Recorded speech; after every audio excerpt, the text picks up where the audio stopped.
Yes, we're back again. This is Dave Mouse checking in. We're going to have a very interesting discussion this morning. We're talking long relationships, long term relationships.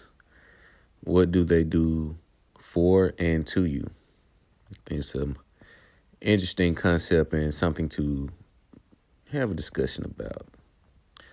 Myself, I am a fan of long term relationships more so than the short term because the longer the relationship is, in most cases, if under healthy circumstances, you have a you develop certain character traits: trust, dedication, discipline, and most important, loyalty. Long-term relationships have pros and cons, just like short-term relationships have pros and cons. But the long-term relationship, you learn a lot about yourself and you learn a lot about people.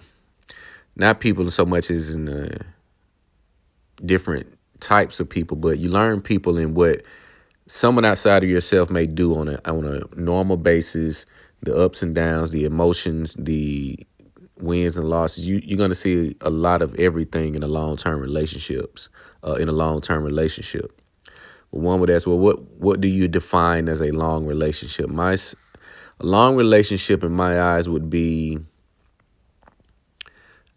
3 years or more. I think that's a good low number. Yeah, 3 years or more. You get into the 5 and 10 years, then yeah, you're in a long term relationship. But the pros, I would say again, you learn, loyalty, respect, understanding, forgiveness, because you're going to go through a multitude of different things with this person, because life has its obstacles, whether you're in a relationship or not.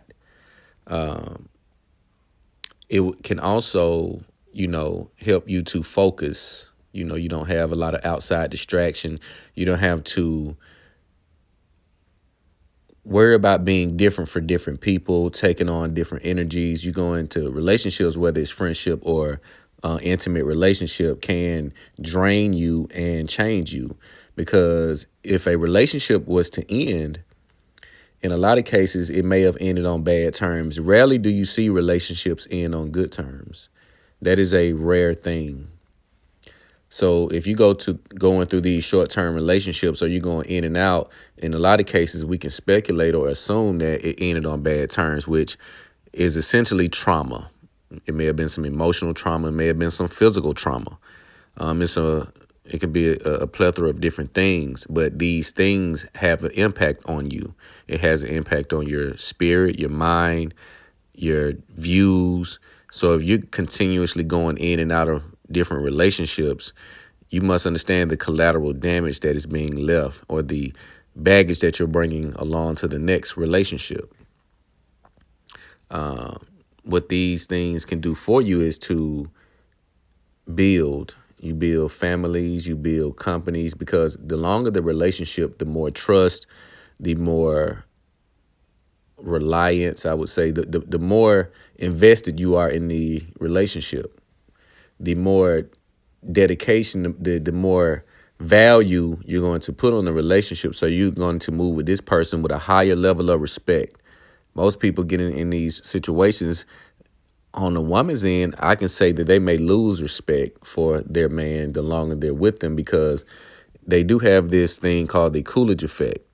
The Coolidge effect is a study that Calvin Coolidge did, which was in regards to his male roosters and how much sex they had per day, and they only had one rooster and one hen.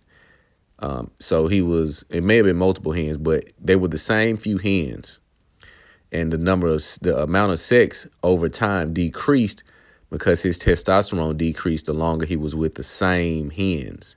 You can find this to be true in relationships when you see old fat bald guys with a woman. Their testosterone has depleted due to the Coolidge effect. They may have been tricked into the monogamy trap. They may have been tricked to just deal with this woman.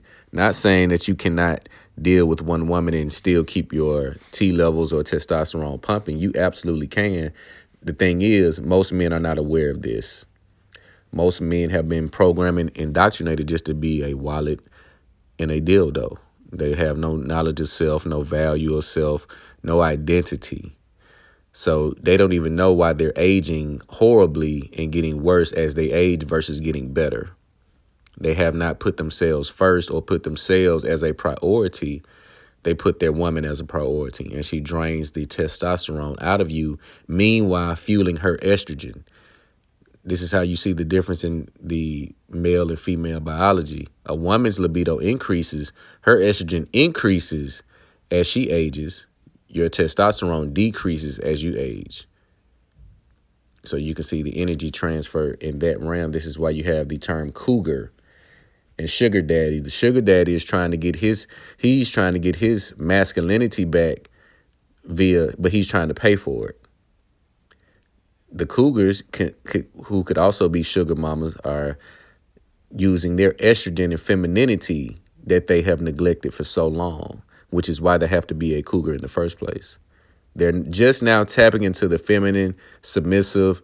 This is why young men, they love older women, because the older women have been more likely ran through. They are well experienced. They can take a lot. They're going to do whatever you like because that is their pleasure, is submitting to the most masculine man that they can get, which is normally going to be younger. He's going to be more vibrant. So this is the Coolidge effect at hand that you see. And men get old and they become undesired by their women, by their wives. So relationships, you must understand all factors and aspects of a long-term relationship and how it can impact you as a man. As a woman, she's going to benefit because your resources should be building. If she's staying around, you're doing something right. You may be doing something. You may not be doing everything right, but you're doing that one thing right. You would have to pick what that is.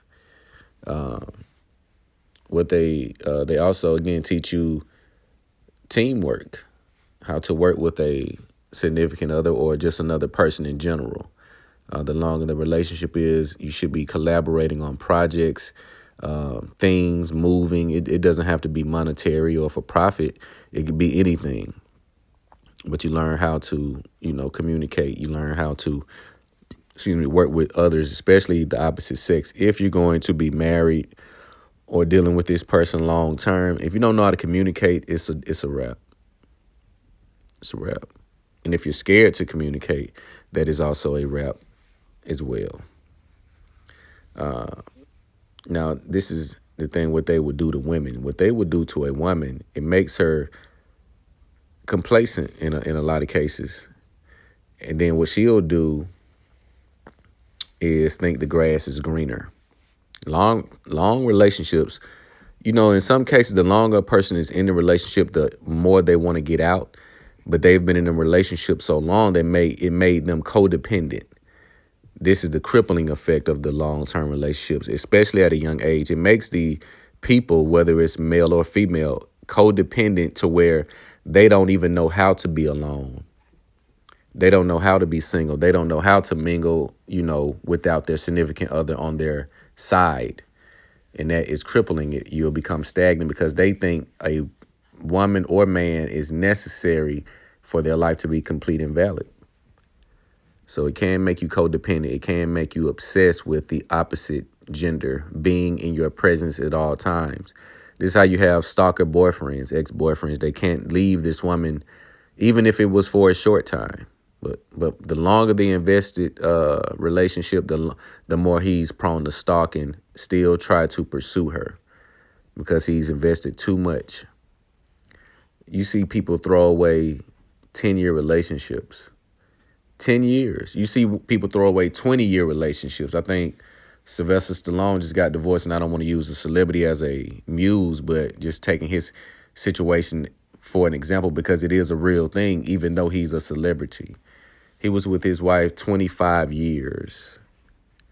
You must ask, what will make a person want to leave after being with me for 25 years? What will make a person want to quit a job after giving 25 years of their life to it without a distinct probable cause? Not even probable cause, but a distinct, a very valid reason. Is this life or death? Is this something in that nature? But you leaving a relationship after 25 years is kind of odd to me. So again, these long-term relationships can make you many things. They can teach you things. They can show you things about yourself that you did not know. But they can have negative effects as well if you do not understand. The number one issue into going into relationships for the most part, you have no idea, no reason why you even in it in the first place. It just feels good. It's just something that feels good for the moment. The sex is great, the dates are fun, but you don't have any long-term goals. You're just going through the motions. You haven't discussed any type of money, any type of dynamic, any type of expected behavior. You haven't had those sit downs because a lot of times people just go through the motions and they'll sabotage after they find out that, hey, I may not measure up to his ambition or to her ambition, expectation. You'll just ruin it, run it to the ground and crash it and hop into another vehicle. This is the common practice of Western women. Men, we typically do not invest in a long-term relationship just to burn it and crash it, or crash it and burn it. But you guys let me know what you think about long-term relationships. Again, I am pro long-term relationships because, again, the more short relationships you have, the more trauma that you're going to bring. But like, comment, subscribe, share the video. It's the Date Master.